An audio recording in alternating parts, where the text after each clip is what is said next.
College से graduate होने के तुरंत बाद एमसी को उसकी खूबसूरत एक्स गर्लफ्रेंड रिजेक्ट कर देती है, जो तुरंत ही एक ऐसे मैसिव आदमी के साथ चली जाती है जिसकी हाइट 8 फीट से भी ज्यादा है और वेट लगभग 667 LB है। लेकिन उसकी लाइफ पूरी तरह बदलने वाली होती है जब अचानक उसे सोफी का कॉल आता है, जो एकेडमी ऑफ आर्ट्स की कैंपस ब्यूटी है। दोनों की मुलाकात इससे पहले सिर्फ एक बार हुई थी, एक बार में, जहां दोनों ने साथ में ड्रिंक किया था और नशे की हालत में एक होटल में रात भी बिताई थी। उसके बाद उन्होंने एक दूसरे को दोबारा कभी नहीं देखा। इसलिए जब सोफी अचानक उसे हॉस्पिटल आने के लिए कहती है क्योंकि वह कुछ ही देर में बच्चे को जन्म देने वाली है, तो उसे बिल्कुल समझ नहीं आता कि आखिर हो क्या रहा है। डिलीवरी बेहद रिस्की है और डॉक्टर को आगे बढ़ने से पहले कंसेंट फॉर्म पर फैमिली मेंबर के सिग्नेचर की जरूरत है। पूरी तरह कंफ्यूज्ड होकर वह मना कर देता है और कहता है कि वह उसका फैमिली मेंबर नहीं है। तभी सोफी ऐसा बॉम्बशेल गिराती है कि वह स्पीचलेस रह जाता है। वह उसे बताती है कि उसके पेट में पल रहे सभी बेबीज उसी के हैं। उसे इस बात पर यकीन ही नहीं होता।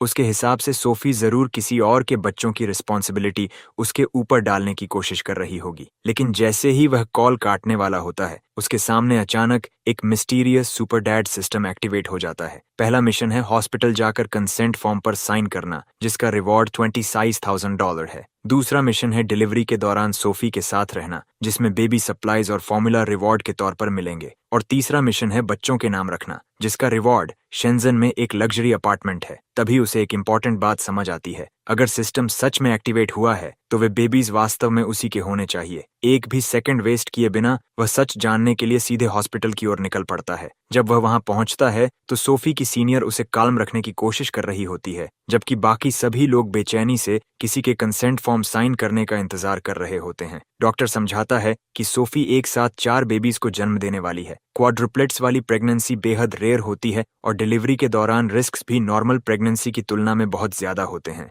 जो कुछ भी हो रहा है उससे वह अभी भी पूरी तरह स्टन्ड है, लेकिन फिर भी कंसेंट फॉर्म पर साइन कर देता है। जैसे ही वह साइन करता है, सिस्टम तुरंत उसके अकाउंट में $25,000 ट्रांसफर कर देता है। उसे यकीन ही नहीं होता कि सिर्फ एक फॉर्म साइन करने के बदले उसे इतनी बड़ी रकम मिल रही है, और उसे जल्दी ही एहसास होता है कि यह तो बस शुरुआत है। तभी सोफी की बेस्ट फ्रेंड गुस्से में उसका सामना करती है और उस पर पूरी प्रेगनेंसी के दौरान सोफी को अबैंडन करने का आरोप लगाती है। वह समझाने की कोशिश करता है कि उस रात उनके बीच जो कुछ हुआ था वह पूरी तरह म्यूचुअल था, लेकिन इससे पहले कि आर्ग्यूमेंट आगे बढ़ता, सोफी को अचानक लेबर शुरू हो जाता है। नर्सेज उसे डिलीवरी रूम में ले जाती हैं, जबकि बाकी सभी लोगों को बाहर इंतजार करने के लिए मजबूर होना पड़ता है। और उसी मोमेंट में आखिरकार उसे एहसास होता है, एक अनएक्सपेक्टेड रात की वजह से अब वह फादर बनने वाला है। इससे भागने के बजाय वह अपने दिल की गहराई से एक डिसीजन लेता है। अब से वह उनके डैड होने की रिस्पॉन्सिबिलिटी से कभी पीछे नहीं हटेगा। लंबे और नर्व रैकिंग इंतजार के बाद आखिरकार डॉक्टर बाहर आता है और गुड न्यूज देता है, डिलीवरी सक्सेसफुल रही। सोफी ने सेफली 4 बेबीज को जन्म दिया था, 3 गर्ल्स और 1 बॉय। वह पूरी तरह एग्जॉस्टेड थी, लेकिन मदर और सभी 4 न्यूबॉर्न्स हेल्थी थे। राहत महसूस करते हुए वह सोफी से मिलने जाने से पहले उसके लिए कुछ फूड और उसकी जरूरत की हर चीज खरीदने का फैसला करता है। उसे न्यू मदर या न्यूबॉर्न बेबीज की केयर करने के बारे में बिल्कुल कुछ नहीं पता, इसलिए वह तुरंत पेरेंटिंग पर रिसर्च करना शुरू करता है और जितना सीख सकता है सब सीखने लगता है। तभी अचानक सिस्टम उसे पोस्टपार्टम रिकवरी और न्यूबॉर्न केयर को कवर करने वाली एक कंप्लीट एनसाइक्लोपीडिया रिवॉर्ड में देता है। सिस्टम यह भी रिवील करता है कि वह अपने चिल्ड्रन के साथ जितना ज्यादा टाइम बिताएगा, फ्यूचर में उतने ही बेहतर रिवॉर्ड्स अनलॉक होंगे। जब वह आखिरकार सोफी के रूम में जाता है तो सबसे पहले सिंसियरली उसका धन्यवाद करता है और उसे अपनी वाइफ कहता है। सोफी पूरी तरह स्टन्ड रह जाती है क्योंकि उसने कभी एक्सपेक्ट नहीं किया था कि वह रुकेगा। वह बताती है कि उसके कंसेंट फॉर्म साइन करने के बाद उसने पहले ही डिसाइड कर लिया था कि जरूरत पड़ी तो वह 4 चिल्ड्रन को अकेले रेज करेगी। उसने कभी उसे फादर बनने के लिए फोर्स करने का प्लान नहीं बनाया था, लेकिन वह जेंटली उसे रोकता है और कहता है कि इन बच्चों को रेज करना सिर्फ उसकी रिस्पॉन्सिबिलिटी नहीं है, ये उसके भी चिल्ड्रन हैं और उनके फादर होने के नाते उसकी रिस्पॉन्सिबिलिटी उनके प्रति और भी बड़ी है। वह प्रॉमिस करता है कि अब से वे 4 चिल्ड्रन को साथ मिलकर रेज करेंगे, एक हैप्पी फैमिली बनाएंगे और वह उसे कभी अबैंडन नहीं करेगा। यह सुनकर सोफी की आंखों में आंसू भर आते हैं और पहली बार उसे सच में विश्वास होता है कि वह अपनी हर बात दिल से कह रहा है। जो लड़की कभी कैंपस की सबसे ब्यूटीफुल वुमन हुआ करती थी, उसे उसके अपने फैमिली ने ही बच्चे को जन्म देने के बाद अबैंडन कर दिया था। फिर भी किसी तरह फेट ने उन दोनों को ठीक उसी मोमेंट पर दोबारा एक दूसरे के पास ला दिया, जब उनके 4 छोटे बेबीज इस दुनिया में आए, जिससे उन्हें एक पूरी तरह नई लाइफ और फ्रेश स्टार्ट का मौका मिल गया। सोफी ने अभी अभी एक साथ 4 बेबीज को जन्म दिया था, इसलिए वह जेंटली पूछता है कि क्या उसे अभी भी पेन हो रहा है। वह हल्का सा नॉड करती है और कहती है कि अभी भी थोड़ा दर्द है, लेकिन पहले से काफी बेहतर है। इतनी एग्जॉस्टिंग डिलीवरी के बाद उसे जरूर बहुत भूख लगी होगी। ये समझते हुए वह उसके लिए खरीदा हुआ बॉक्स्ड मील निकालता है और बताता है कि वह एक्चुअली खुद उसके लिए कुछ कुक करना चाहता था। लेकिन जैसे ही सोफी खाने वाली होती है, एक नर्स उन्हें रोकती है और समझाती है कि डिलीवरी के तुरंत बाद मदर्स को राइस या दूसरे हेवी फूड्स नहीं खाने चाहिए। शुरुआत में उसे राइस पॉरेज या एग सूप जैसी लाइट चीजें लेनी चाहिए। उसके बाद धीरे धीरे रेगुलर पॉरेज, नूडल्स और आखिर में नॉर्मल डाइट पर आ सकती है। बेशक उसे यह सब पहले से पता है, क्योंकि सिस्टम ने उसे रिवॉर्ड के तौर पर चाइल्ड केयर नॉलेज का पूरा सेट दिया था। लेकिन अपना सीक्रेट छिपाने के लिए वह बस सोफी से कहता है कि उसने पहले ही सब कुछ ऑनलाइन रिसर्च कर लिया था। वह मुस्कुराकर कहती है कि वह पहले से ही एक रिस्पॉन्सिबल फादर की तरह बिहेव कर रहा है। वह तुरंत उसके लिए सही फूड ढूंढने के लिए बाहर निकल जाता है। ये सब देखते हुए सोफी की बेस्ट फ्रेंड पूरी तरह स्पीचलेस रह जाती है और मजाक में कहती है कि ऐसा लग रहा है जैसे रूम में अब सिर्फ वही एक आउटसाइडर बची है। थोड़ी देर बाद एक नर्स उसे याद दिलाती है कि बेबीज के जागने के बाद सोफी को उन्हें ब्रेस्ट फीडिंग शुरू करनी होगी, और जब वह पहली बार अपनी 3 डॉटर्स और 1 सन को देखता है तो वह अपनी हैप्पीनेस को बेयरली कंट्रोल कर पाता है। चारों बेबीज अनबिलीवेबली अडोरेबल हैं और आसपास मौजूद हर कोई अग्री करता है कि इतने गुड लुकिंग पेरेंट्स के साथ इन बच्चों का भी बड़े होकर गॉर्जियस होना तय है।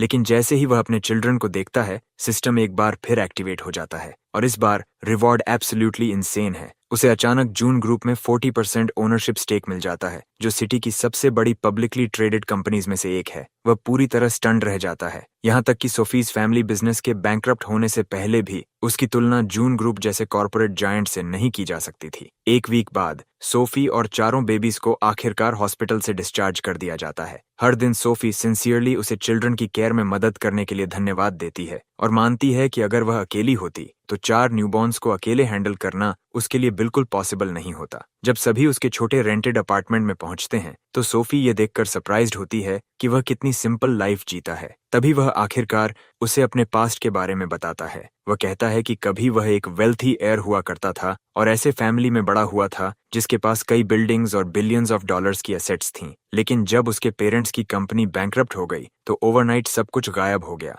फिर भी वह सोफी को रियश्योर करता है कि वे ज्यादा समय तक ऐसे नहीं रहेंगे। एक बार थिंग्स सेटल डाउन हो जाई तो वे साथ में एक मच बेटर होम में मूव कर जाएंगे। इससे पहले कि वे और कुछ कह पाते, चारों बेबीज अचानक रोने लगते हैं, जिससे उन्हें याद आता है कि अभी एक इम्पॉर्टेंट काम बाकी है, उनके नेम्स। वह पहले तीनों गर्ल्स के नेम्स चुनता है। पहली शोना है, दूसरी वनेसा और तीसरी जैलन। सोफी को तीनों नेम्स तुरंत पसंद आ जाते हैं। फिर उनके ओनली सन का नेम रखने की बारी आती है। सिर्फ उसे टीज करने के लिए वह मजाक में उसका नाम मैक्स रखने का सजेशन देता है, जिससे सोफी जोर से हंस पड़ती है। वह प्लेफुल तरीके से उस पर अक्यूज करती है कि वह अपने सन को अपनी डॉटर से ज्यादा लव करने लगा है। वह मुस्कुराता है और मानता है कि वह सिर्फ उसके साथ मजाक कर रहा था। आखिर में वह अपने सन का नाम ईथन रखता है, उम्मीद करते हुए कि वह बड़ा होकर काल्म, रिस्पॉन्सिबल और इतना स्ट्रांग बनेगा कि हमेशा अपनी 3 सिस्टर्स की प्रोटेक्शन कर सके। सोफी खुशी से अग्री करती है और उनका लिटिल बॉय ऑफिशियली ईथन बन जाता है। जो कुछ भी सोफी झेल चुकी है उसके बाद वह पूरी तरह एग्जॉस्टेड है। वह पूछती है कि क्या वह थोड़ी देर लेट कर रेस्ट कर सकती है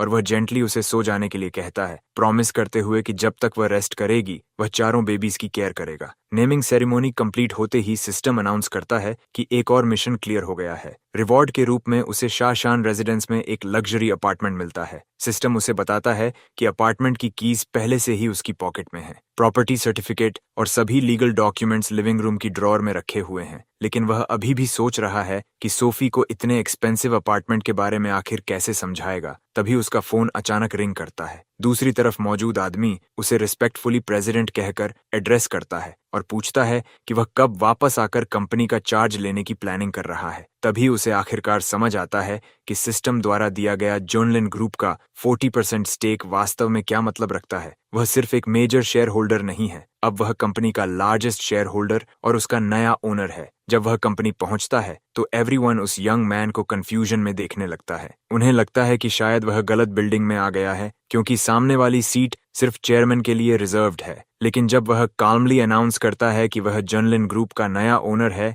तो पूरा रूम लाफ्टर से गूंज उठता है। किसी को यकीन नहीं होता कि बेयरली 20 ईयर्स ओल्ड कोई लड़का इतनी मैसिव कॉरपोरेशन का ओनर हो सकता है। उनकी लाफ्टर तुरंत गायब हो जाती है जब वाइस चेयरवुमन लिंडा यंग रिस्पेक्टफुली उसके सामने लगभग $6.9 मिलियन का कॉन्ट्रैक्ट रखती है और उसे प्रेसिडेंट कहकर एड्रेस करती है। उसकी आइडेंटिटी ऑफिशियली कंफर्म होने के बाद वह कंपनी के डे टू डे ऑपरेशंस की रिस्पॉन्सिबिलिटी लिंडा यंग को सौंप देता है। वह साफ कर देता है कि रूटीन मैटर्स के लिए उसे बार बार अप्रूवल लेने उसके पास आने की जरूरत नहीं है, जिससे वह अपना फोकस उन चीजों पर कर सके जो वास्तव में मैटर करती हैं, उसकी नई फैमिली। इसके बाद वह अपनी पर्सनल सेक्रेटरी जेसिका से मिलता है। थोड़ा ऑकवर्ड महसूस करते हुए वह धीरे से पूछता है कि क्या फाइनेंस डिपार्टमेंट उसके पर्सनल बैंक अकाउंट में लगभग $690,000 ट्रांसफर कर सकता है। जेसिका मुस्कुराती है और उसे याद दिलाती है कि अब कंपनी उसी की है। अगर वह चाहे तो सिर्फ एक वर्ड बोलकर कंपनी से लगभग 69 मिलियन ट्रांसफर करवा सकता है।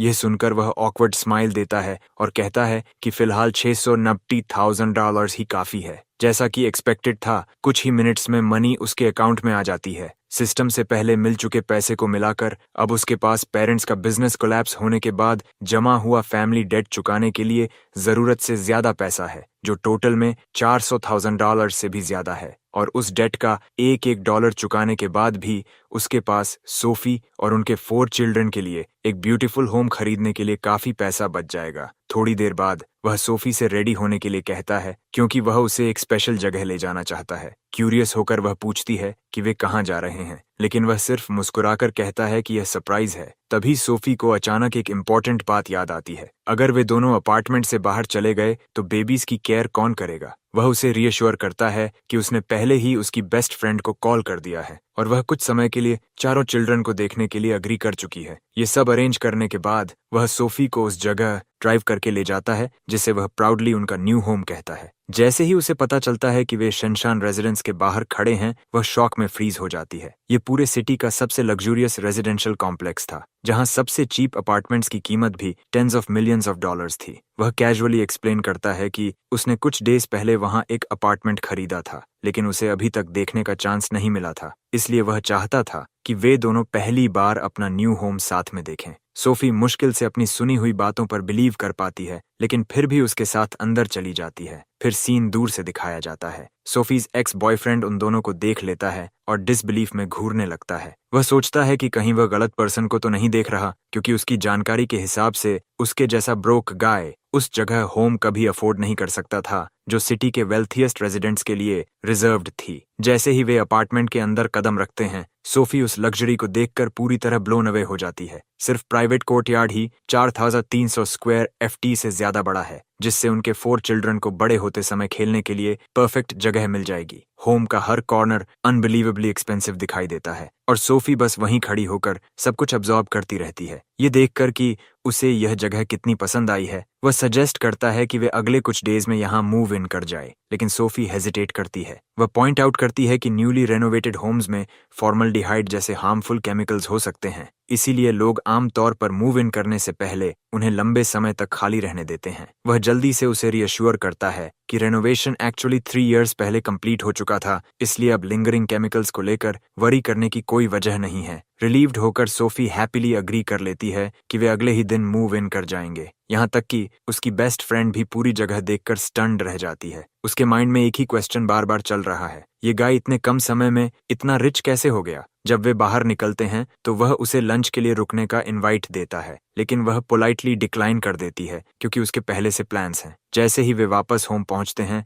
बेबीज में से एक अचानक पूरी ताकत से रोने लगता है। सोफी तुरंत अस्यूम करती है कि शायद लिटिल वन हंग्री है। फिर वह उसे थर्ड बेबी का डायपर चेक करने के लिए कहती है। अगर डायपर हैवी महसूस हो तो इसका मतलब है कि उसे तुरंत चेंज करने की जरूरत है। उसे अचानक एहसास होता है कि उसने अपनी लाइफ में कभी डायपर चेंज ही नहीं किया, लेकिन जैसे ही वह हेजिटेट करता है, सुपर डैड सिस्टम एक बार फिर एक्टिवेट हो जाता है और उसे complete newborn care knowledge reward में देता है। एक इंस्टेंट में सारी इन्फॉर्मेशन उसके माइंड में फ्लड हो जाती है और वह बिल्कुल फ्लॉलेसली डायपर चेंज कर देता है, जैसे कोई एक्सपीरियंस पेरेंट हो। सोफी पूरी तरह सरप्राइज्ड हो जाती है और पूछती है कि क्या उसने पहले कभी डायपर्स चेंज किए हैं। वह बस मुस्कुराकर कहता है कि एक बार देखकर उसे यह काफी सिंपल लगा। थोड़ी देर बाद सोफी सजेस्ट करती है कि शायद उन्हें एक नैनी हायर कर लेनी चाहिए, क्योंकि एक साथ 4 न्यूबॉर्न्स की केयर करना बहुत एग्जॉस्टिंग है और कुछ ही दिनों में उसे भी काम शुरू करना पड़ेगा। लेकिन वह तुरंत उसे रोकता है और कहता है कि वरी करने की कोई ज़रूरत नहीं है। उसने अभी अभी कॉलेज ग्रेजुएट किया है और अभी ऑफिशियली काम भी शुरू नहीं किया है। इससे भी इम्पोर्टेंट, दुनिया में उसके बच्चों से ज़्यादा वैल्यूएबल उसके लिए कुछ भी नहीं है। बेशक अब वह $1 बिलियन जूनलिन ग्रुप का ओनर बन चुका है, लेकिन फिलहाल वह यह बात सोफी से सीक्रेट रखता है। वह डिसाइड करता है कि सही समय आने पर उसे सब कुछ बता देगा। यह सब सुनकर सोफी डीपली टच्ड हो जाती है। उसे यकीन नहीं होता कि वह सिर्फ उसके साथ रहने और उनके बच्चों की केयर करने के लिए अपना करियर तक होल्ड पर रखने को तैयार है। थोड़ी देर बाद वह प्लेफुल तरीके से उससे पूछती है कि उसके लिए बेबीज ज्यादा इंपॉर्टेंट हैं या वह बिना एक सेकंड सोचे वह कहता है कि उसकी वाइफ उसकी लाइफ की सबसे इंपॉर्टेंट पर्सन है। चाहे उसके कितने भी चिल्ड्रन हो, वह हमेशा उसकी लिटिल प्रिंसेस रहेगी। सोफी तुरंत ब्लश करने लगती है और उसके फेस पर एक स्वीट स्माइल फैल जाती है। थोड़ी देर बाद थर्ड बेबी फिर से रोने लगता है। सोफी उसे याद दिलाती है कि रेफ्रिजरेटर में ब्रेस्ट मिल्क के बैग्स रखे हैं और उससे कहती है कि एक को वार्म करके बेबी को फीड कराए। फ्रोजन मिल्क देखकर वह ब्रीफली सोचता है कि इसे ठीक तरीके से हीट कैसे किया जाए, लेकिन सिस्टम से मिली पेरेंटिंग नॉलेज की वजह से वह इसे बिल्कुल सही टेम्परेचर पर तैयार कर लेता है। और जैसे ही वह पहली बार अपने बेबी को बॉटल से फीड करता है, सिस्टम उसे फिर रिवॉर्ड देता है। इस बार रिवॉर्ड $1.4 मिलियन से भी ज्यादा की पोर्शे 918 स्पाइडर है। इतना इंसेन रिवॉर्ड देखकर वह खुद ही मुस्कुराता रहता है। जब सोफी पूछती है कि वह इतना ग्रिन क्यों कर रहा है, तो वह जल्दी से टॉपिक बदल देता है और पूछता है कि लंच में उसका क्या खाने का मन है। वह कहती है कि उसे sweet and Sawar pork ribs खाने की क्रेविंग हो रही है। बिना हेजिटेशन के वह ऑफर करता है कि वह मार्केट जाकर फ्रेश रिब्स खरीदेगा और खुद उसके लिए कुक करेगा। सोफी से थोड़ी देर बेबीज पर नजर रखने के लिए कहने के बाद वह अपार्टमेंट से निकल जाता है। रास्ते में वह एक लग्जरी कार डीलरशिप पर रुकता है ताकि सिस्टम से मिले पोर्शे 918 स्पाइडर को पिकअप कर सके। और प्योर कोइंसिडेंस से उसकी एक्स गर्लफ्रेंड भी वहां मौजूद होती है। जैसे ही वह उसे देखती है, वह हंसना शुरू कर देती है और उसे इतनी एक्सपेंसिव शोरूम में आने की हिम्मत करने के लिए मॉक करती है। उसके हिसाब से उसके जैसा ब्रोक गाय पूरी लाइफ काम कर ले, फिर भी ऐसी सुपर कार अफोर्ड करने के करीब नहीं पहुंच सकता। लेकिन वह पूरी तरह काम रहता है और उसे बताता है कि वह यहाँ कार खरीदने नहीं आया है, वह यहाँ ऐसी कार पिकअप करने आया है जो पहले से उसकी है। उसकी एक्स गर्लफ्रेंड जोर से हंस पड़ती है और उसकी तरफ पॉइंट करते हुए मॉक करती है कि कोई भी उस गाय पर बिलीव नहीं करेगा जो चीप रेंटल बाइक पर लग्जरी डीलरशिप में आया है और दावा कर रहा है कि शोरूम की सबसे एक्सपेंसिव सुपर कार उसकी है। तभी सेल्स रिप्रेजेंटेटिव्स में से एक पोलाइटली उसके पास आता है। वह अपना इंट्रोडक्शन देता है और एक्सप्लेन करता है कि वही पोर्शे 918 स्पाइडर का एक्चुअल ओनर है और सिर्फ अपनी कार कलेक्ट करने आया है। सेल्स पर्सन स्टन्ड रह जाता है। वह जल्दी से अपोलोजाइज करता है और रिस्पेक्टफुली एक्सप्लेन करता है कि पहले डीलरशिप मैनेजर को बुलाकर उसकी आइडेंटिटी वेरीफाई करनी होगी, क्योंकि पोर्शे 918 स्पाइडर पूरे शोरूम की सबसे वैल्यूएबल कार है। इस बीच उसकी एक्स और भी कन्विंस्ड हो जाती है कि वह सिर्फ एक्टिंग कर रहा है। वह सबके सामने लाउडली उसका मजाक उड़ाने लगती है, उसकी तरफ पॉइंट करते हुए क्लेम करती है कि वह डीलरशिप में सिर्फ फ्री स्नैक्स और ड्रिंक्स के लिए आया है। यह सुनकर एक और एम्प्लॉई उसके पास आता है और पोलाइटली कहता है कि अगर वह कार खरीदने के लिए नहीं आया है तो उसे शोरूम छोड़ना होगा। लेकिन वह बिल्कुल अनफेज्ड रहता है और कामली फिर से कहता है कि वह यहाँ कुछ खरीदने नहीं आया, वह यहाँ अपनी खुद की कार पिकअप करने आया है। उसकी एक्स गर्लफ्रेंड फिर हंसती है और पूछती है कि उसके जैसा ब्रोक आदमी आखिर पोर्श अफोर्ड कैसे कर सकता है। वह उसे हल्की सी मुस्कान देता है और कैजुअली उसकी बात सुधार देता है। उसने सिर्फ एक पोर्शे नहीं खरीदी थी, बल्कि पोर्शे 918 स्पाइडर खरीदी थी। एक पल के लिए वह चुप हो जाती है, फिर वह और भी जोर से हंसने लगती है। वह सबको याद दिलाती है कि सबसे सस्ती पोर्शे 918 स्पाइडर की कीमत भी $1.8 मिलियन से कहीं ज्यादा है और यह आदमी तो पहले ही बैंकरप्ट हो चुका था। उसके सिर पर मिलियंस ऑफ डॉलर्स का डेट लटका हुआ था। उसके हिसाब से तो शायद वह अभी जो फ्री स्नैक्स खाकर आया था उनका भी पेमेंट नहीं कर सकता था। स्थिति को कंट्रोल से बाहर जाता देखकर सिक्योरिटी गार्ड्स आगे आते हैं और उसे 3 सेकंड्स में वहां से निकल जाने को कहते हैं। वे उसे वार्निंग देते हैं कि अगर वह तुरंत बाहर नहीं गया तो वे उसे फोर्सफुली बाहर निकाल देंगे। लेकिन इससे पहले कि वे कुछ कर पाते, डीलरशिप मैनेजर तेजी से वहां पहुंचता है और गुस्से में उन्हें रोक देता है। वह एम्प्लॉइज को जमकर डांटता है कि वे डीलरशिप के सबसे इंपॉर्टेंट कस्टमर्स में से एक को पहचान तक नहीं पाए। मैनेजर तुरंत उस एम्प्लॉय को फायर कर देता है जिसने उसे बाहर निकालने की कोशिश की थी और पर्सनली उससे अपॉलॉजी करता है। फिर वह उसे सारे ओनरशिप डॉक्यूमेंट सौंप देता है और ब्रांड न्यू पोर्शे 918 स्पाइडर को बाहर लाकर ठीक उसके सामने पार्क करवाता है। वह मैनेजर को धन्यवाद देता है और अपनी नई सुपर कार को देखते हुए मुस्कुराता है। वह पहले से जानता है कि यह कार जहां भी जाएगी हर किसी की नजर इसी पर टिक जाएगी, लेकिन उसकी एक्स गर्लफ्रेंड अब भी यह मानने को तैयार नहीं होती कि यह सच में उसकी कार है। वह बार बार इंसिस्ट करती है कि यह कार उसकी हो ही नहीं सकती। मैनेजर कामली समझाता है कि उन्होंने उसकी आइडेंटिटी पहले ही वेरीफाई कर ली है और वह अनक्वेश्चनेबली पोर्श 918 स्पाइडर का लेजिटिमेट ओनर है। उस पॉइंट पर उसके पास कहने के लिए बिल्कुल कुछ नहीं बचता। वह बस स्टन्ड साइलेंस में खड़ी रहती है जबकि वह अपनी $1 मिलियन सुपरकार को डीलरशिप से बाहर ड्राइव करके ले जाता है। फिर सीन बदल जाता है। जैसे ही वह घर पहुंचता है, चारों बेबीज एक साथ रोने लगते हैं और अपनी अगली फीडिंग की मांग करने लगते हैं। सोफी उसे रेफ्रिजरेटर में रखा ब्रेस्ट मिल्क गर्म करके बेबीज को फीड करने के लिए कहती है। जैसे ही वह पहली बार अपनी सबसे बड़ी बेटी को बॉटल से फीड करता है, सुपर डैड सिस्टम फिर से एक्टिवेट हो जाता है। इस बार रिवॉर्ड एक गॉड टियर कुकिंग स्किल होता है। वह खुद भी पूरी तरह ऑफ गार्ड हो जाता है। सिस्टम समझाता है कि हर बेबी को पहली बार फीड करने पर एक अलग रिवॉर्ड ट्रिगर होगा। यह सुनकर वह एक्साइटमेंट में हंसे बिना नहीं रह पाता। अब उसे एहसास होता है कि उसके चारों बच्चों में से हर एक और इनक्रेडिबली वैल्यूएबल रिवॉर्ड अनलॉक कर सकता है। बेबी को सेटल करने के बाद वह सीधे किचन में जाता है और सबके लिए लंच तैयार करने लगता है। थोड़ी देर बाद सोफी की बेस्ट फ्रेंड क्लोई उनसे मिलने आती है। वह अपने होम टाउन से फ्रेश लोटस सीड्स लेकर आती है क्योंकि माना जाता है कि ये न्यू मदर्स के लिए खास तौर पर न्यूट्रिशियस होते हैं। सोफी खुशी से उसे थैंक करती है और उसे लंच के लिए रुकने का इनविटेशन देती है। बातचीत के दौरान क्लोई को पता चलता है कि सोफी के रिकवर होने के दौरान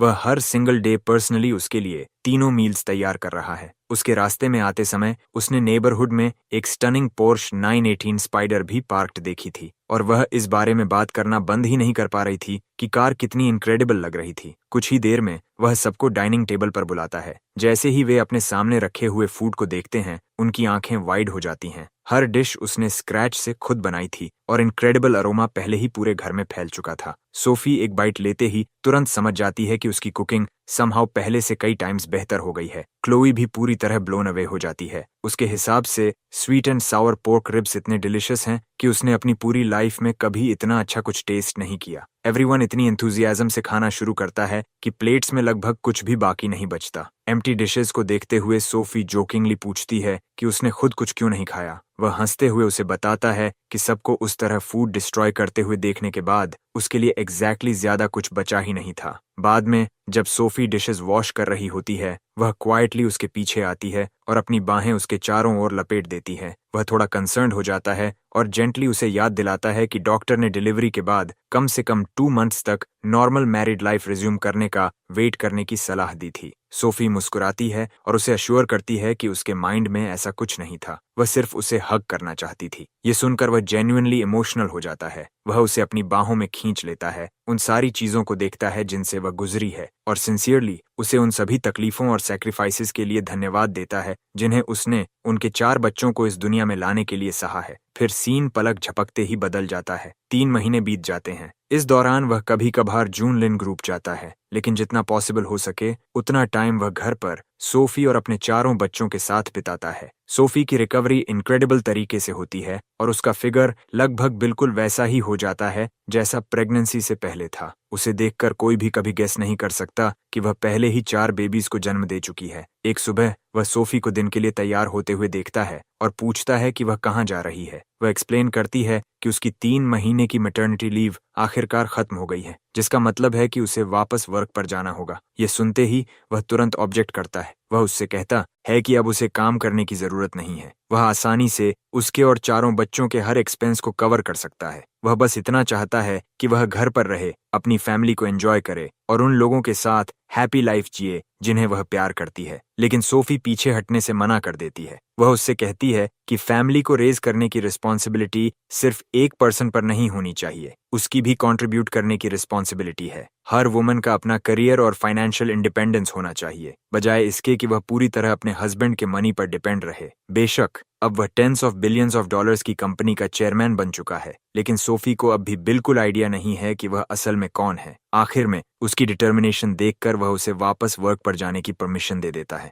उसके लिए उसकी हैप्पीनेस किसी भी चीज से ज्यादा इंपॉर्टेंट है और वैसे भी उसे पूरा कॉन्फिडेंस है कि जब तक वह घर पर है वह 4 बच्चों को खुद हैंडल कर सकता है। उसी समय उसकी मदर का कॉल आता है। वह खुशी से बताती है कि वह और उसके फादर सिर्फ कुछ दिनों में घर वापस आ रहे हैं। अब जबकि फैमिली का हर डेट पूरी तरह पे ऑफ हो चुका है, उनके पास छिपने की कोई वजह नहीं रह गई है। लकीली उसने उन्हें पहले ही बता दिया था कि उसने स्टॉक इन्वेस्टमेंट्स के जरिए अपनी फॉर्चून बनाई है। अदरवाइज अचानक इतने मैसिव अमाउंट ऑफ मनी के आने की एक्सप्लेनेशन देना लगभग इम्पॉसिबल होता। वह मुस्कुराता है और उनका घर वापस आने पर वेलकम करता है, प्रॉमिस करते हुए कि जब वे पहुंचेंगे तो उनके लिए एक ह्यूज सरप्राइज उनका इंतजार कर रहा होगा। जैसे ही उसके पेरेंट्स बैकग्राउंड में बेबीज के रोने की आवाज सुनते हैं, दोनों स्टन्ड रह जाते हैं। उसकी मदर इंस्टेंटली रियलाइज कर लेती है कि वह ग्रैंडमदर बन चुकी है, और जब उसके फादर को पता चलता है कि वह और सोफी एक साथ 4 बेबीज, 3 गर्ल्स और एक बॉय के पेरेंट्स बने हैं, तो उसके चेहरे पर एक ह्यूज स्माइल आ जाती है। उनकी फैमिली ने जितना कुछ सहा है, उसके बाद आखिरकार ऐसा महसूस होता है जैसे उनकी जिंदगी में पीस वापस लौट रही है। कॉल हैंग करने से पहले उसकी मदर उसे बेबीज की अच्छी तरह केयर करने और यह सुनिश्चित करने की याद दिलाती है कि उनका फॉर्मूला कभी खत्म न हो। वह बस मुस्कुराता है और उसे अश्योर करता है कि सब कुछ अंडर कंट्रोल है। थोड़ी देर बाद क्लोई पूरी तरह डिफीटेड दिखते हुए घर आती है। उसने टीएनयू ग्रुप में एक इंटरव्यू की प्रिपरेशन में पूरा 1 वीक बिताया था, लेकिन समहाउ वह फिर भी उसे क्लियर नहीं कर पाई। यह लगातार तीसरी कंपनी थी जिसने उसे रिजेक्ट कर दिया था। उसका कॉन्फिडेंस टूटने लगा था और वह सोचने लगी थी कि क्या उसे कभी कोई डिसेंट जॉब मिलेगी भी या नहीं। सोफी जेंटली उसे रियश्योर करती है कि प्रॉब्लम उसकी एबिलिटीज नहीं है, उसने अभी तक बस सही अपॉर्चुनिटी नहीं खोजी है। क्यूरियस होकर वह पूछता है कि उसने कॉलेज में क्या स्टडी किया था। जब क्लोई बताती है कि उसने बिजनेस एडमिनिस्ट्रेशन में मेजर किया था, तो जून ग्रुप तुरंत उसके माइंड में आता है। वह उसे बताता है कि कंपनी करंटली लार्ज स्केल पर हायरिंग कर रही है और उसे वहां अप्लाई करने का सजेशन देता है। क्लोई उसे बिटर स्माइल देती है और अपना हेड शेक करती है। उसके हिसाब से जुनलैंड ग्रुप सिटी की सबसे बड़ी कंपनीज में से एक है और वहां सिर्फ टॉप यूनिवर्सिटीज के ग्रेजुएट्स को हायर किया जाता है। उसने एक ऑर्डिनरी 2nd ईयर स्कूल से ग्रेजुएशन की है,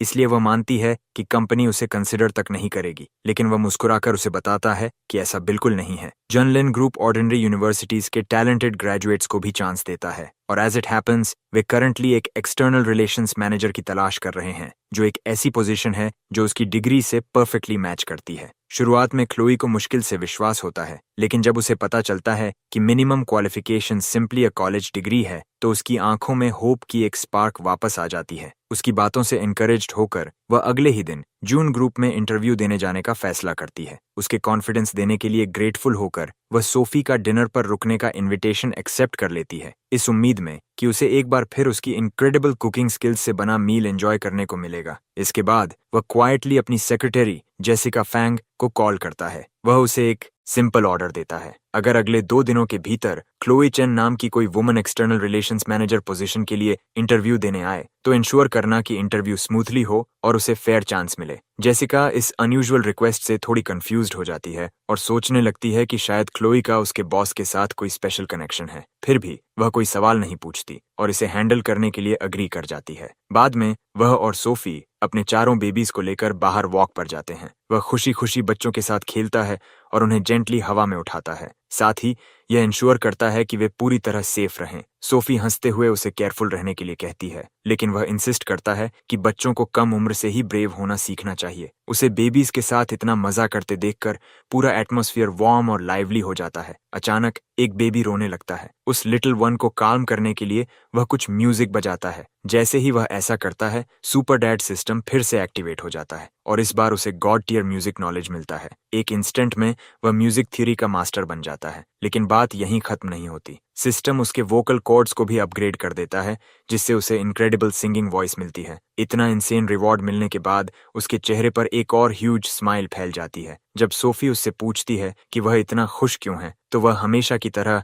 जल्दी से सब्जेक्ट बदल देता है। बाहर रहते हुए सोफी सजेस्ट करती है कि उन्हें अब बेबी फॉर्मूला खरीदना शुरू कर देना चाहिए। 4 बेबीज हर दिन ज्यादा मिल्क पी रहे हैं और अब उसका ब्रेस्ट मिल्क अकेले उनके लिए इनफ नहीं है। वह तुरंत अग्री कर जाता है। आखिरकार 4 हंग्री न्यूबॉर्न्स को एक साथ फीड करना कोई इजी टास्क नहीं है। जब वे एक बेबी स्टोर पहुंचते हैं, तो वह नोटिस करता है कि इस पैरेलल वर्ल्ड में फॉर्मूला के कई ब्रांड्स के नेम्स उन ब्रांड्स से कंप्लीटली डिफरेंट हैं जिन्हें वह अपनी प्रीवियस लाइफ से याद करता है। इधर उधर देखने के बाद वह एक इम्पोर्टेड ब्रांड चूज करता है जिसकी कीमत लगभग $180 पर कैन है। बिना हेजिटेशन के वह शेल्फ पर रखे सभी 12 कैन्स खरीद लेता है। कैशियर इतने बड़े ऑर्डर को देखकर स्टन्ड रह जाता है, तो वह बस हंसकर एक्सप्लेन करता है कि 4 बेबीज इन्हें इनक्रेडिबली फास्ट खत्म कर देंगे। लगभग $2,500 पे करने के बाद वह स्टोर से कहता है कि सारा फॉर्मूला डायरेक्टली उनके सन रेजिडेंस वाले घर पर डिलीवर कर दिया जाए। शॉपिंग जारी रखते हुए वे अचानक एक पब्लिक सिंगिंग कंपटीशन के पास से गुजरते हैं। कंटेस्टेंट्स जजेस के स्कोर्स के हिसाब से सीरियस कैश जीत सकते हैं, इसलिए सोफी जोकिंगली उसे भी ट्राई करने के लिए एनकरेज करती है।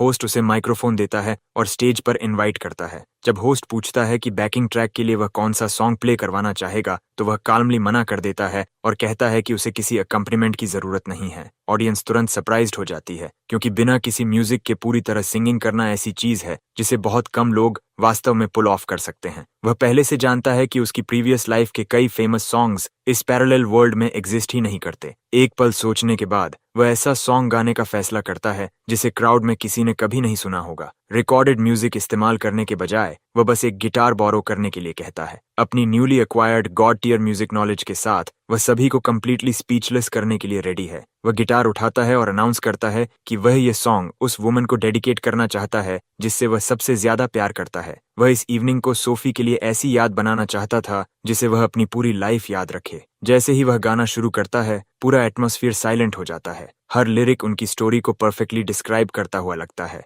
जब से सोफी ने उनके 4 बच्चों को जन्म दिया था, वह हर डिफिकल्ट मोमेंट में उसके साइड में रहा था। ये सॉन्ग उस फीलिंग को कैप्चर करता है कि जब 2 लोग आखिरकार एक दूसरे को फाइंड करते हैं और साथ रहने का चॉइस करते हैं, तो वह कितना प्रेशियस होता है। सोफी सुनते हुए हैप्पीनेस के टीयर्स से भर जाती है। पहली बार उसे लगता है कि वह दुनिया की सबसे लकी वुमन है और उसके लिए सोफी हमेशा उसकी लाइफ में हैप्पीनेस का सबसे बड़ा सोर्स रही है। परफॉर्मेंस खत्म होते ही हर जज बिना हेजिटेशन उसे परफेक्ट स्कोर देता है। ऑडियंस थंडरस अपलॉज से फूट पड़ती है और जल्द ही पूरा इवेंट उसकी परफॉर्मेंस की बात करने लगता है। सिर्फ एक सॉन्ग के साथ वह रात का अनडिनाएबल हाईलाइट बन जाता है। अगले दिन क्लोई अपने इंटरव्यू के लिए जून ग्रुप पहुंचती है। रिसेप्शनिस्ट उसे इंटरव्यू रूम तक ले जाती है, जहां उसका सामना जेसिका फैंग से होता है। जेसिका उसका नाम कंफर्म करती है, फिर काल्मली मुस्कुराकर बताती है कि वह इंटरव्यू पहले ही पास कर चुकी है और ऑफिशियली अगले ही दिन काम शुरू कर सकती है। क्लो पूरी तरह स्टन्ड रह जाती है। किसी ने उसका रिज्यूम तक नहीं देखा। एक भी इंटरव्यू क्वेश्चन पूछना तो दूर की बात है, उसे बस अपना न्यू हायर पेपर वर्क भरना है। बिल्डिंग से बाहर निकलने के बाद भी एक सवाल उसके दिमाग में लगातार घूमता रहता है। आखिर सब कुछ इतना स्मूथली कैसे हो गया? जितना ज्यादा वह इसके बारे में सोचती है, उतना ही कन्विंस्ड होती जाती है कि किसी ने पीछे से उसकी हेल्प की होगी और आखिरकार उसके माइंड में सिर्फ एक ही नाम आता है, उसका। वह तुरंत सोफी को कॉल करके गुड न्यूज बताती है। सोफी उसके लिए बेहद खुश होती है और उसे कंग्रेचुलेट करती है। क्लोई कहती है कि वह उसे भी थैंक करना चाहती है, क्योंकि उसी ने उसे जून ग्रुप में अप्लाई करने के लिए एनकरेज किया था। कॉल खत्म होने के बाद सोफी एक्साइटमेंट में उसे बताती है कि क्लोई को जॉब मिल गई है, लेकिन वह बस मुस्कुराता है और ऐसे एक्ट करता है जैसे उसे बिल्कुल भी आइडिया नहीं है कि वह किस बारे में बात कर रही है। अपनी नई जॉब सेलिब्रेट करने के लिए क्लोई उन दोनों को डिनर पर ट्रीट देना चाहती है, लेकिन घर में 4 न्यूबॉर्न्स होने के कारण बाहर जाना एग्जैक्टली पॉसिबल नहीं है। सोफी डिनर कैंसिल करने की बात करने लगती है, लेकिन क्लोई हंसकर कहती है कि इसकी कोई जरूरत नहीं है। अगर उसकी कुकिंग पहले से ही रेस्टोरेंट में मिलने वाले किसी भी फूड से बेहतर है, तो वह खुद ग्रोसरीज खरीद लेगी, सब कुछ उनके घर ले आएगी और वे वहीं साथ में डिनर करेंगे। थोड़ी देर बाद क्लो ग्रोसरी बैग से भरी हुई घर पहुंचती है। वह जितना फूड लाई है उसे देखकर सोफी जोकिंगली कहती है कि उसने किचन में उसके लिए और भी ज्यादा काम बढ़ा दिया है। जब वह कुकिंग में बिजी होता है, क्लोई क्वाइटली सोफी के पास जाती है और आखिरकार वह सवाल पूछती है जो पूरे दिन से उसे परेशान कर रहा था। वह सोफी को उस स्ट्रेंज इंटरव्यू के बारे में सब कुछ बताती है और कहती है कि उसे पूरा विश्वास है कि किसी ने सीक्रेटली उसके लिए सब कुछ अरेंज किया है। फिर एक पल हेजिटेट करने के बाद वह पूछती है कि क्या कोई चांस है कि वह एक्चुअली जुनलिंग ग्रुप का चेयरमैन हो सकता है। सोफी जोर से हंस पड़ती है और तुरंत इस आइडिया को डिसमिस कर देती है। वह एक्सप्लेन करती है कि उसने खुद उससे बताया था कि उसने अभी तक ऑफिशियली काम शुरू भी नहीं किया है और अगर वह सच में tens of billions of dollars की कंपनी का चेयरमैन होता, तो उसके पास हर दिन घर पर बैठकर 4 बेबीज की केयर करने का टाइम आखिर कैसे होता। इस बारे में सोचने के बाद क्लो मानती है कि सोफी की बात सही है। आखिर में वह खुद को कन्विंस कर लेती है कि जॉब मिलना बस एक रिडिकुलसली लकी कोइंसिडेंस रहा होगा। थोड़ी देर बाद वह डिनर फिनिश करता है और सबको टेबल पर बुलाता है।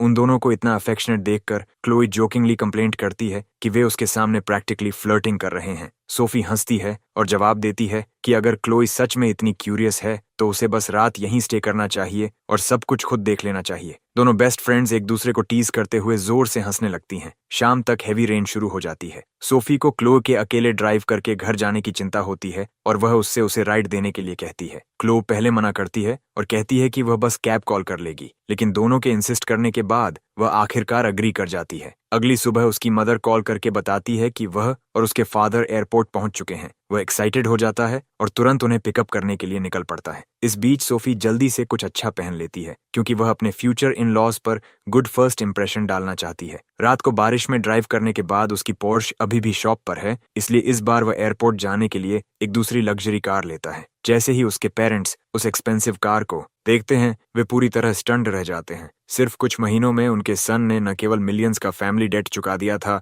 बल्कि समहाउ सेवरल मिलियन डॉलर्स की लग्जरी कार भी खरीद ली थी। शुरुआत में वे अस्यूम करते हैं कि शायद किसी रिलेटिव ने उसे पैसे दिए होंगे, लेकिन अपने सन की आंखों में कॉन्फिडेंस देखकर उन्हें धीरे धीरे रियलाइज होने लगता है कि उसने यह सब खुद कमाया होगा। जब सभी शन रेजिडेंस पहुंचते हैं तो उसके पेरेंट्स इनिशियली अस्यूम करते हैं कि अपार्टमेंट शायद रेंटल होगा, लेकिन वह कामली उन्हें बताता है कि उसने एक्चुअली ये प्लेस खरीदा है। अंदर कदम रखते ही उनका शॉक और बढ़ जाता है। सिर्फ कुछ महीनों में उनके सन ने फैमिली का डेट चुका दिया, एक लग्जरी अपार्टमेंट खरीदा, एक्सपेंसिव कार्स खरीदी, शादी कर ली और समहाउ 4 बच्चों का फादर भी बन गया। वे मुश्किल से विश्वास कर पाते हैं कि यह वही बॉय है जिसे उन्होंने बड़े होते हुए देखा था। इससे पहले कि वे बाकी सब कुछ प्रोसेस भी कर पाएं, वे तुरंत पूछते हैं कि उनके ग्रैंड चिल्ड्रन कहाँ हैं। वह उन्हें नर्सरी में ले जाता है जहां वे पहली बार अपने 4 ग्रैंड चिल्ड्रन से मिलते हैं। जैसे ही वे उन अडोरेबल बेबीज को देखते हैं, दोनों पेरेंट्स के चेहरे ह्यूज स्माइल्स से खिल उठते हैं।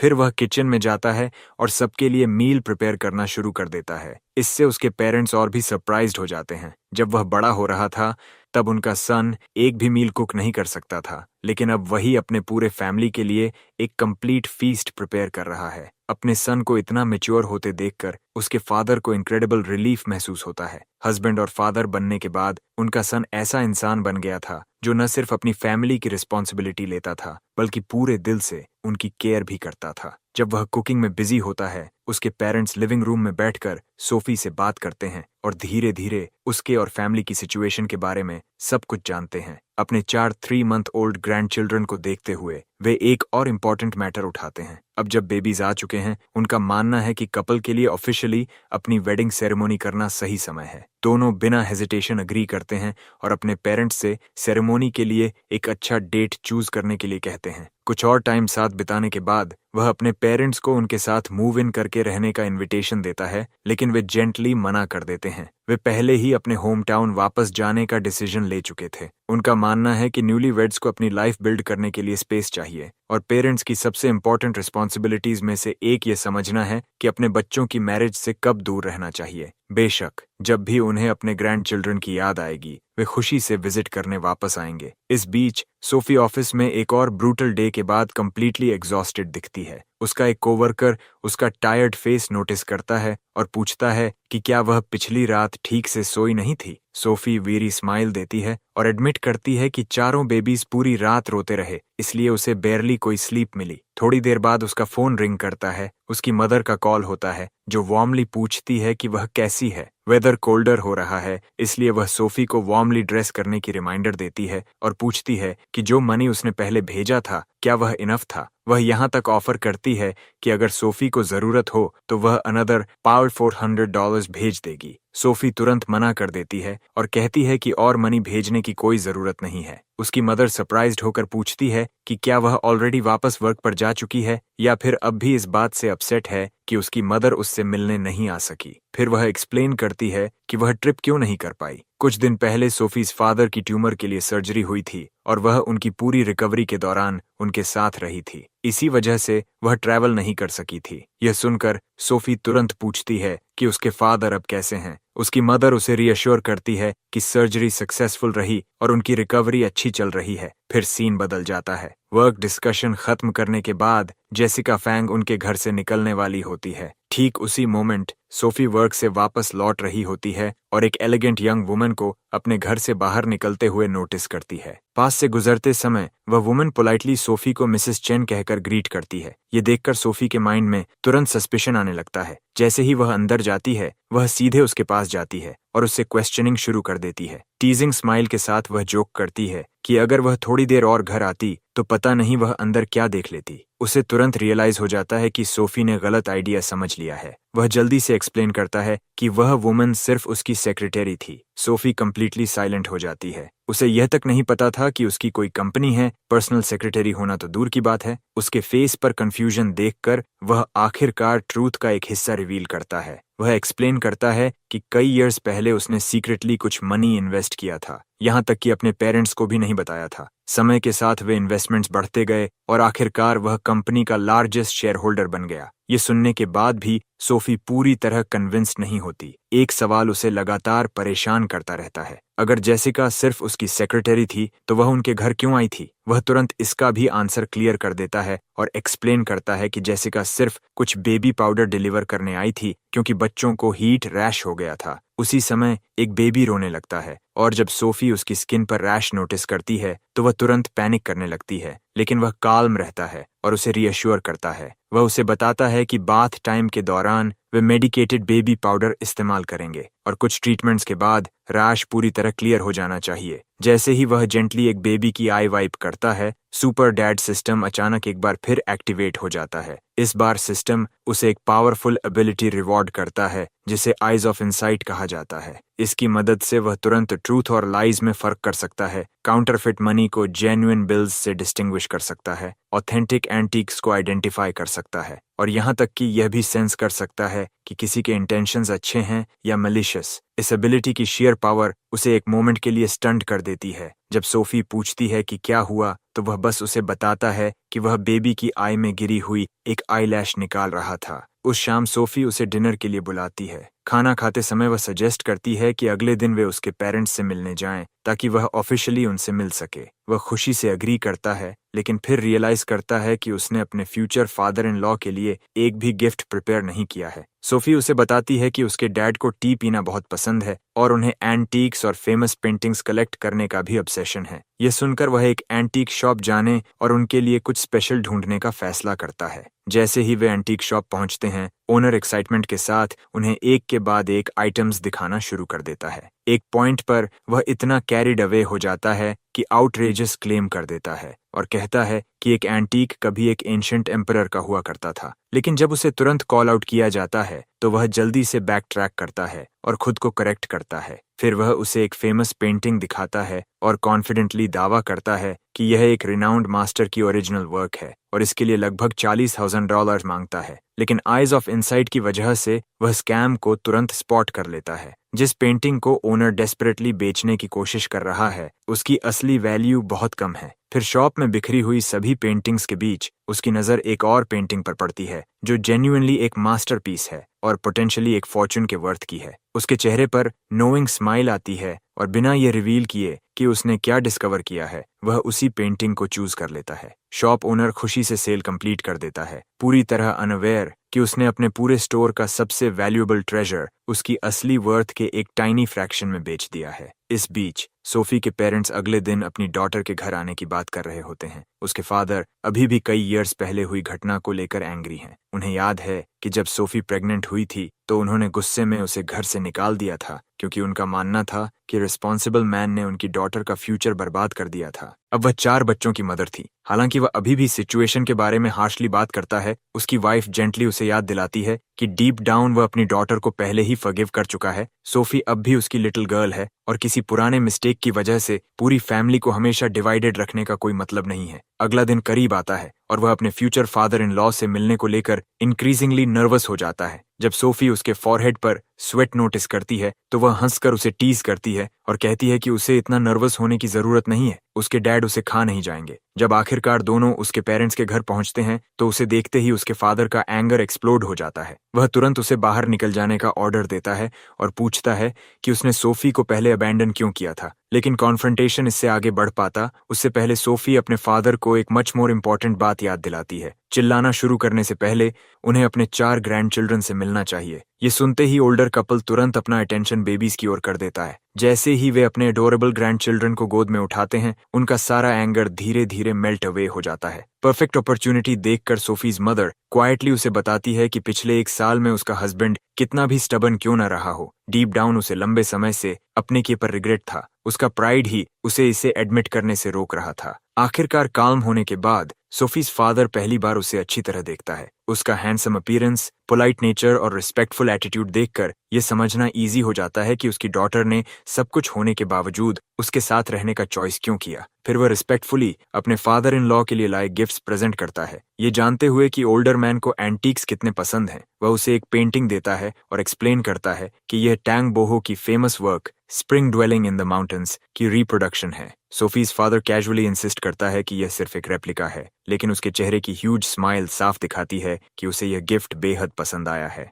थोड़ी देर बाद सोफीज मदर ग्रोसरीज खरीदने के लिए बाहर चली जाती है और अपने हस्बैंड को चारों बेबीज के साथ अकेला छोड़ देती है। ज्यादा समय नहीं बीतता कि उनमें से दो एक साथ रोने लगते हैं। बेचारे आदमी को समझ ही नहीं आता कि पहले किस बेबी को काम करे। तभी वह स्माइल के साथ आगे आता है और एफर्टलेसली दोनों बेबीज को एक साथ हैंडल कर लेता है। उसका कॉन्फिडेंस और एक्सपीरियंस देखकर सोफीज फादर धीरे धीरे उसके प्रति सॉफ्ट होने लगता है। वह सिंसियरली ओल्डर मैन से कहता है कि वह जानता है कि अभी भी ऐसी बहुत सी बातें हैं जिनको लेकर वह अपसेट है, लेकिन वह प्रॉमिस करता है कि अपनी पूरी लाइफ में सोफी और उनके चारों बच्चों को कभी किसी चीज की कमी या उसकी वजह से सफरिंग नहीं होने देगा। उसके फादर स्टबर्नली इंसिस्ट करते हैं कि उन्होंने अभी तक उसे फॉरगिव नहीं किया है। वह बस मुस्कुराकर कहता है कि अगर उन्होंने सच में उसे फॉरगिव नहीं किया होता तो वे दोनों वहां इतनी पीसफुल कॉन्वर्सेशन के लिए बैठे ही नहीं होते। लंच के समय सोफीज मदर उसके वर्क के बारे में पूछती है। सोफी जोकिंगली जवाब देती है कि अगर full time stay at home dad होना करियर माना जाए तो वही एग्जैक्टली उसका काम है। उसके पेरेंट्स सरप्राइज्ड होते हैं कि कोई मैन घर पर रहकर बच्चों की केयर करे जबकि उसकी वाइफ वर्क पर जाए। सोफी जल्दी से एक्सप्लेन करती है कि भले ही वह अपना ज्यादातर टाइम घर पर बिताता है, लेकिन उसने कई बिजनेसेस में इन्वेस्ट किया हुआ है और बिना घर से बाहर निकले भी प्लेंटी ऑफ मनी कमाता है। तभी जब एक बेबी को फीड कराया जा रहा होता है, वह अचानक मिल्क पर चोक करने लगता है। ग्रैंड पेरेंट्स पैनिक कर जाते हैं, लेकिन वह पूरी तरह काल्म रहता है। वह तुरंत एक्सप्लेन करता है कि बेबी ने बहुत जल्दी मिल्क पी लिया और मिल्क के साथ कुछ एयर भी स्वॉलो कर ली। वह जेंटली बेबी की बैक पैट करता है और जैसे ही ट्रैप्ड एयर बाहर निकलती है, बेबी सेटल हो जाता है और फिर नॉर्मल तरीके से ब्रीदिंग करने लगता है। जिस नेचुरल तरीके से वह सिचुएशन हैंडल करता है, उसे देखकर सोफीज फादर उसकी चाइल्ड केयर नॉलेज से सीरियसली इम्प्रेस्ड हो जाता है। जब सोफीज मदर लंच प्रिपेयर करना शुरू करती है तो वह नोटिस करता है कि उसकी रीसेंट सर्जरी की वजह से उसका हैंड अभी भी हर्ट कर रहा है। वह तुरंत उसे बैठकर रेस्ट करने के लिए कहता है और कुकिंग की रिस्पॉन्सिबिलिटी खुद ले लेता है। वह खुशी से अग्री कर जाती है। ज्यादा देर नहीं लगती और वह पूरी डाइनिंग टेबल को एक के बाद एक इनक्रेडिबल डिशेस से भर देता है। जैसे ही सोफीज फादर पहला बाइट लेता है, वह फूड की प्रेज किए बिना नहीं रह पाता। वह अमेज्ड होता है कि यह यंग मैन सिर्फ एक एक्सेलेंट फादर ही नहीं बल्कि एक इनक्रेडिबल कुक भी है। और क्योंकि सोफीज फादर उस दिन अनयूजुअली गुड मूड में होता है, वह सेलिब्रेट करने के लिए अपनी सबसे प्राइज्ड बॉटल ऑफ लिकर निकालने का फैसला करता है। हालांकि उसकी सर्जरी को अभी ज्यादा समय नहीं हुआ था, फिर भी वह स्टबर्नली ड्रिंक करने पर इंसिस्ट करता है। जोकिंगली सोफीज फादर पूछता है कि क्या एक ड्रिंक उसे नॉकआउट करने के लिए इनफ है। वह कॉन्फिडेंटली ओल्डर मैन से कहता है कि उसकी अल्कोहल टॉलरेंस भी उसकी तरह ही स्ट्रांग है। ये सुनकर उसके फादर जोर से हंस पड़ते हैं और दोनों के लिए एक और ड्रिंक पोर करते हैं। जैसे जैसे ड्रिंक्स आते रहते हैं, सोफी और उसकी मदर बार बार दोनों को ज्यादा ड्रिंक न करने की वार्निंग देती हैं, लेकिन वह इतना हैप्पी होता है कि किसी की वार्निंग्स की परवाह नहीं करता। आखिरकार ओल्डर मैन इमोशनल हो जाता है और आखिरकार वह बात कहता है जो काफी समय से उसके माइंड में थी। वह एडमिट करता है कि भले ही बेबीज कपल की ऑफिशियल मैरिज से पहले पैदा हुए हों, उसकी डॉटर एक प्रॉपर मैरिज और उसकी वाइफ के रूप में रिकॉग्नाइज्ड होने की सिक्योरिटी डिजर्व करती है। इसके साथ ही वह फैमिली के रजिस्ट्रेशन डॉक्यूमेंट्स निकालता है और कपल को सौंपते हुए कहता है कि वे अपनी मैरिज को जितनी जल्दी हो सके ऑफिशियल बना लें। अपने टीयर्स को रोकते हुए वह उसे वार्निंग भी देता है कि अगर उसने कभी सोफी को हर्ट किया तो वह उसे कभी फॉरगिव नहीं करेगा। वह सिंसियरली प्रॉमिस करता है कि अपनी पूरी लाइफ सोफी और उनके चारों बच्चों की केयर करेगा और यह इंश्योर करेगा कि वे लव्ड और प्रोटेक्टेड रहें। इसके बाद घर का एटमॉस्फेयर मच वार्मर हो जाता है। सोफीज फादर ऑफिशियली अपनी डॉटर का फ्यूचर उसके हाथों में सौंप देता है। फिर एक और इम्पोर्टेंट क्वेश्चन पूछता है, वे शादी कब करने की प्लानिंग कर रहे हैं। वह रिस्पेक्टफुली कहता है कि डेट चूज करना सोफीज पेरेंट्स पर डिपेंड होना चाहिए। यह आंसर ओल्डर मैन को खुश कर देता है और वह डिसाइड करता है कि वेडिंग अगले महीने होगी। वह उसे यह भी रिमाइंड करता है कि हर डिटेल प्रॉपरली प्लान्ड होनी चाहिए। वह कॉन्फिडेंटली प्रॉमिस करता है कि उनकी वेडिंग एब्सोल्युटली परफेक्ट होगी। सोफीज पेरेंट्स की गुड हेल्थ की विश करने के बाद कपल घर के लिए निकल पड़ता है। फिर सीन बदल जाता है। थोड़ी देर बाद सोफी घर लौटती है और बेहद स्ट्रेस्ड दिखती है। वह उसे बताती है कि उसकी कंपनी ने उसे जून ग्रुप के साथ बिजनेस पार्टनरशिप निगोशिएट करने के लिए चूज किया है। प्रॉब्लम यह है कि जनलिन ग्रुप जैसी कॉर्पोरेट जायंट के मुकाबले उसकी कंपनी बहुत छोटी है। उसे बिल्कुल आइडिया नहीं है कि वह उन्हें पार्टनरशिप के लिए कैसे कन्विंस करेगी और प्रेशर की वजह से वह सीरियसली नर्वस है। वह उसे हल्की सी स्माइल देता है और पूछता है कि क्या वह जानती है कि वह असल में कौन है। फिर जितना कैजुअली पॉसिबल हो वह उसे बताता है कि वह एक्चुअली जनलिन ग्रुप का चेयरमैन है और पूछता है कि क्या वह सरप्राइज्ड है। सोफी तुरंत जोर से हंसने लगती है। वह अस्यूम करती है कि वह जोक कर रहा है क्योंकि उसके लिए इतनी रिडिकुलस बात सच हो ही नहीं सकती। फिर उसे याद आता है कि उसकी एक फॉर्मर यूनिवर्सिटी क्लासमेट जून ग्रुप में डिपार्टमेंट मैनेजर के तौर पर काम करती है। वह तुरंत अपनी फ्रेंड को कॉल करती है जो मीटिंग अरेंज करने में हेल्प करने के लिए अग्री कर जाती है। सोफी स्माइल के साथ कॉल रख देती है और अब उसे फाइनली लगता है कि कल की नेगोशिएशन के सक्सेसफुल होने का रियल चांस है। वह बस अपने आप मुस्कुराता है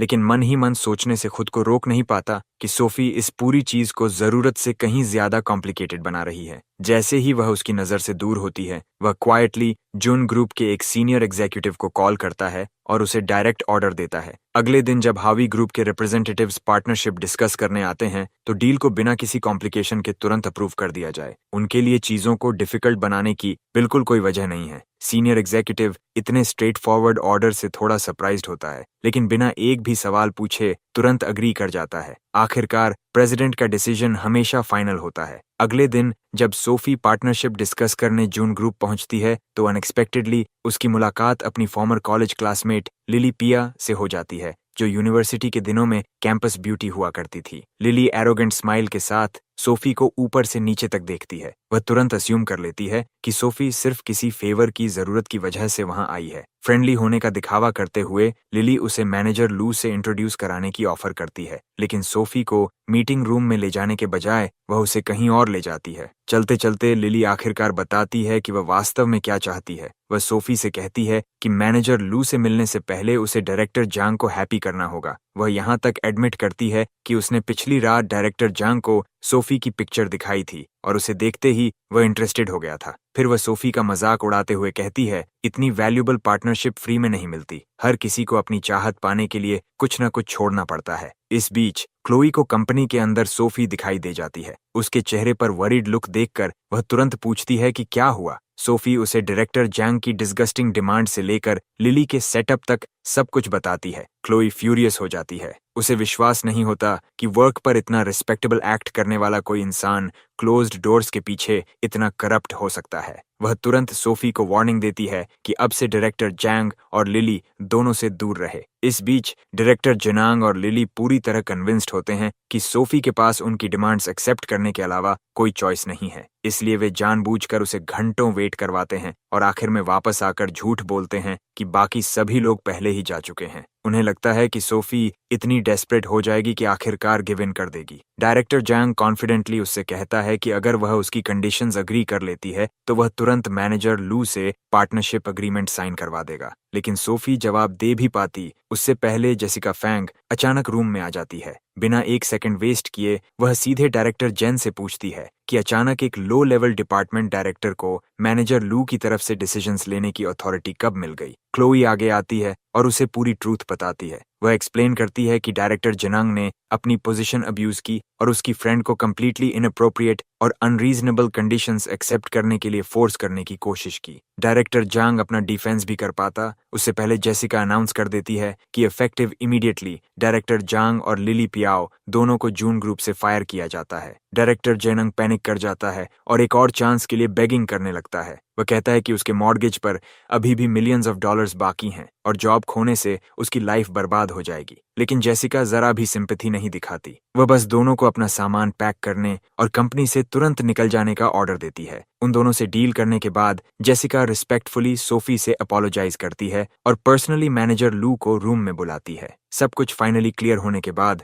जून ग्रुप और हाई ग्रुप के बीच पार्टनरशिप अग्रीमेंट बिना किसी और प्रॉब्लम के सक्सेसफुली साइन हो जाता है। जब सोफी घर लौटती है तो वह एक्साइटमेंट के साथ उसे बताती है कि पार्टनरशिप आखिरकार अप्रूव हो गई। वह उसे जनलिन ग्रुप के अंदर अंदर हुई पूरी घटना के बारे में भी हर डिटेल बताती है। और जैसे ही वह सुनता है कि डायरेक्टर जैंग और लिली ने उसके साथ क्या करने की कोशिश की, उसके चेहरे का एक्सप्रेशन एंगर से डार्क हो जाता है। वह साइलेंटली खुद से प्रॉमिस करता है कि आज के बाद कोई भी उसकी वाइफ या उसके बच्चों को हर्ट करके कभी बच नहीं पाएगा। अगली सुबह वह सोफी को सिविल अफेयर्स ब्यूरो ले जाकर सरप्राइज करता है। शुरुआत में वह अस्यूम करती है कि वे बस दिन के लिए बाहर जा रहे हैं, लेकिन वह मुस्कुराकर रिवील करता है कि वे किसी कैजुअल आउटिंग के लिए यहाँ नहीं आए हैं। आज वे फाइनली अपनी मैरिज रजिस्टर करने वाले हैं। इस मोमेंट से वे लॉ की नज़र में ऑफिशियली हस्बैंड और वाइफ बन जाएंगे। सारी पेपर वर्क कंप्लीट करने के बाद दोनों खुशी से साथ में फोटो के लिए पोज करते हैं। सोफी तुरंत अपना मैरिज सर्टिफिकेट सोशल मीडिया पर पोस्ट करती है और प्राउडली अनाउंस करती है कि वह ऑफिशियली मिसेस कार्टर है। फिर वह पूछती है कि उसने कैप्शन में क्यों लिखा कि हेवन उसके प्रति इनक्रेडिबली काइंड रहा है। वह बस मुस्कुराता है और उसे बताता है कि उससे मिलना उसकी लाइफ का अब तक का सबसे बड़ा गिफ्ट था। घर लौटते समय उन्हें अचानक याद आता है कि वे अपने चारों बेबीज को फैमिली के पास छोड़ गए थे, लेकिन जैसे ही वे पहुंचते हैं उन्हें पता चलता है कि चारों बेबीज को डायरिया हो गया है। एवरीवन तुरंत पैनिक करने लगता है। सोफीज मदर खुद को ब्लेम करती है और कन्विंस्ड होती है कि उसने उनकी प्रॉपर केयर नहीं की होगी और उन्हें तुरंत हॉस्पिटल ले जाने का सजेशन देती है, लेकिन वह पूरी तरह काम रहता है। सिस्टम से मिली पेरेंटिंग नॉलेज का इस्तेमाल करते हुए वह एक्सप्लेन करता है कि 1 ईयर ओल्ड से कम उम्र के बेबीज में डायरिया काफी कॉमन हो सकता है और इसका ऑटोमेटिकली यह मतलब नहीं होता कि कोई सीरियस प्रॉब्लम है। वह खुद बेबीज की केयर करता है और ज्यादा समय नहीं बीतता कि उनकी कंडीशन धीरे धीरे इंप्रूव होने लगती है। एक बार फिर सोफी उसे जेन्युइन एडमिरेशन से देखती है। समहाउ वह अपनी एबिलिटीज से एक बार फिर सबको सरप्राइज करने में कामयाब हो गया था। इसके कुछ ही समय बाद उसे जुनलिन ग्रुप से कॉल आता है। स्टाफ उसे इन्फॉर्म करता है कि उनका ब्रांड न्यू हॉय स्मार्टफोन सिर्फ 1 आवर में लॉन्च होने वाला है